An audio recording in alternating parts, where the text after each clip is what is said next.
Welcome to SSC GS Junction. Here you will find the easiest methods, high quality notes, shortcut tricks and daily current affairs. नमस्कार। चलिए आज बात करते हैं भारत के सबसे ऊंचे पद यानी राष्ट्रपति के बारे में। ये एक पूरी यात्रा है ना? कोई इस पद तक कैसे पहुंचता है, उनके पास क्या-क्या शक्तियां होती हैं और हाँ, उनका कार्यकाल कैसे खत्म होता है। आइए इन सब पर एक नजर डालते हैं। तो सबसे पहले ये समझना जरूरी है कि राष्ट्रपति असल में एक शासक या रूलर नहीं होते। हमारा संविधान उन्हें राष्ट्र का औपचारिक प्रमुख मतलब कॉन्स्टिट्यूशनल हेड और भारत का प्रथम नागरिक मानता है। ये एक बहुत ही जरूरी बारीक बात है। तो सवाल ये उठता है कि इस पद तक पहुंचने की यात्रा शुरू कैसे होती है, मतलब कौन बन सकता है राष्ट्रपति, और उससे भी बड़ा सवाल ये फैसला लेता कौन है।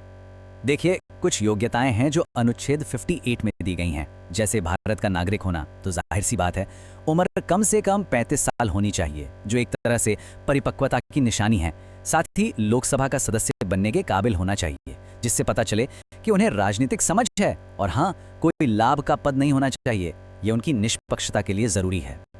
अच्छा, एक बात जो कई लोगों को कंफ्यूज करती है, आम जनता सीधे तौर पर राष्ट्रपति के लिए वोट नहीं डालती, जैसे हम प्रधानमंत्री के चुनाव में करते हैं। तो फिर सवाल यह है कि वोट डालता कौन है? इसके लिए एक इलेक्टोरल कॉलेज होता है। अब ये क्या है? इसमें संसद के दोनों सदनों मतलब लोकसभा और राज्यसभा के चुने हुए सदस्य वोट करते हैं, साथ ही राज्यों की विधानसभाओं के चुने हुए सदस्य भी, और हाँ, दिल्ली और पुडुचेरी की विधानसभाओं के सदस्य भी। यहाँ ये याद रखना बहुत जरूरी है कि जो नॉमिनेटेड सदस्य होते हैं वो वोट नहीं करते, और ना ही विधान परिषद के सदस्य यानी MLCs वोट करते हैं, सिर्फ चुने हुए प्रतिनिधि। और जानते हैं, ये वोटिंग का तरीका भी बड़ा दिलचस्प है। ये एक सीक्रेट बैलेट के जरिए होता है। इसमें प्रोपोर्शनल रिप्रेजेंटेशन और सिंगल ट्रांसफरेबल वोट सिस्टम का इस्तेमाल होता है। अब इसका सीधा सा मतलब यह है कि हर एक वोट की अपनी एक वैल्यू होती है, और ये सिस्टम सुनिश्चित करता है कि देश के हर हिस्से की आवाज को सही वजन मिले। चलिए, चुनाव हो गया, लेकिन पद संभालने से ठीक पहले एक बहुत ही अहम रस्म होती है, शपथ ग्रहण।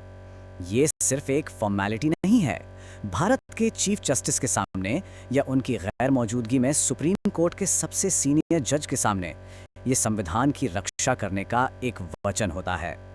तो अब जब राष्ट्रपति अपने पद पर आ गए हैं, तो आइए बात करते हैं उनकी शक्तियों के बारे में। आखिर इस पद की जिम्मेदारियां क्या-क्या हैं? इनकी शक्तियों को हम मोटे तौर पर दो हिस्सों में बांट सकते हैं। पहली हैं कार्यकारी शक्तियां, मतलब सरकार से जुड़े सारे काम इनके नाम पर होते हैं। प्रधानमंत्री, मंत्री, गवर्नर, चीफ जस्टिस, इन सब की नियुक्ति राष्ट्रपति ही करते हैं। दूसरी हैं विधायी शक्तियां, यानी कानून बनाने से जुड़ी ताकत। संसद का सत्र बुलाना हो, किसी बिल को कानून बनाने के लिए आखिरी मंजूरी देनी हो, या फिर लोकसभा को भंग करना हो, ये सब राष्ट्रपति के अधिकार क्षेत्र में आता है। पर बात यहीं खत्म नहीं होती। इनके पास वित्तीय शक्तियां भी हैं, जैसे देश का बजट संसद में रखवाना। डिप्लोमेटिक पावर्स भी हैं, जैसे दूसरे देशों के राजदूतों की नियुक्ति करना और अंतर्राष्ट्रीय संधियों को मंजूरी देना। और शायद सबसे बड़ी बात, वो हमारी तीनों सेनाओं के सुप्रीम कमांडर होते हैं। युद्ध या शांति की घोषणा भी वही करते हैं। इन सब शक्तियों में से एक शक्ति ऐसी है जो बहुत ही खास है, और वो दी गई है संविधान के एक अनुच्छेद में, अनुच्छेद 72।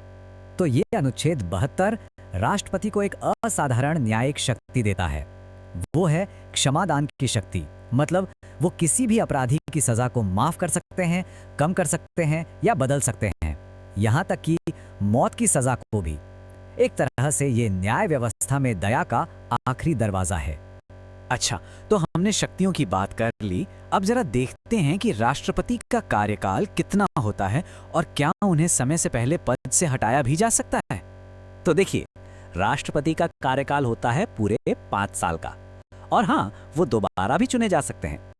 अगर उन्हें इस्तीफा देना हो तो वो अपना त्यागपत्र उपराष्ट्रपति को सौंपते हैं, और मान लीजिए किसी वजह से पद खाली हो जाता है तो उपराष्ट्रपति अगले 6 महीने तक राष्ट्रपति का काम संभालते हैं, जब तक कि नए चुनाव न हो जाएं। अब बात करते हैं पद से हटाने की, जिसे महाभियोग या इम्पीचमेंट कहते हैं। ये प्रक्रिया बहुत ही गंभीर है, और इससे सिर्फ और सिर्फ एक ही आधार पर शुरू किया जा सकता है, और वो है संविधान का उल्लंघन। और ये प्रक्रिया जानबूझकर मुश्किल बनाई गई है ताकि इस पद का गलत इस्तेमाल ना हो। प्रस्ताव संसद के किसी भी सदन में आ सकता है, लोकसभा या राज्यसभा, लेकिन इसे पास कराने के लिए 2/3 सदस्यों के स्पेशल मेजॉरिटी की जरूरत होती है और सिर्फ एक नहीं, दोनों सदनों से इसे पास होना जरूरी है। ये दिखाता है कि ये कितना मुश्किल काम है। तो इतनी सारी शक्तियां जानने के बाद एक बहुत बड़ा सवाल मन में आता है, इतनी ताकत होने के बावजूद क्या राष्ट्रपति ही असली पावर हैं? असली शक्ति आखिर किसके हाथ में है? और इसका जवाब भारत की संसदीय प्रणाली में छुपा है। हमारे यहाँ राष्ट्रपति नाम मात्र के प्रमुख हैं, मतलब नॉमिनल हेड।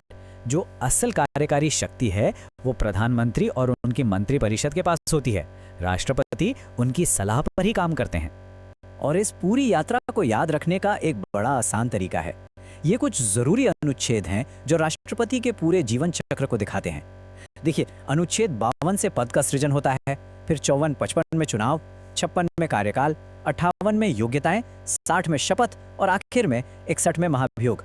एक तरह से ये पूरी कहानी इन आर्टिकल्स में सिमटी हुई है। तो फिर आखिरी सवाल, अगर राष्ट्रपति सिर्फ नाम मात्र के प्रमुख हैं तो इस पद का असली महत्व क्या है? देखिए, इसका जवाब बहुत गहरा है। राष्ट्रपति सिर्फ एक प्रतीक नहीं है, वो संविधान के रक्षक हैं। वो देश की एकता, स्थिरता और संवैधानिक नैतिकता का चेहरा है। और किसी भी लोकतंत्र को मजबूती से खड़ा रखने के लिए ये चीजें सबसे ज्यादा जरूरी होती हैं।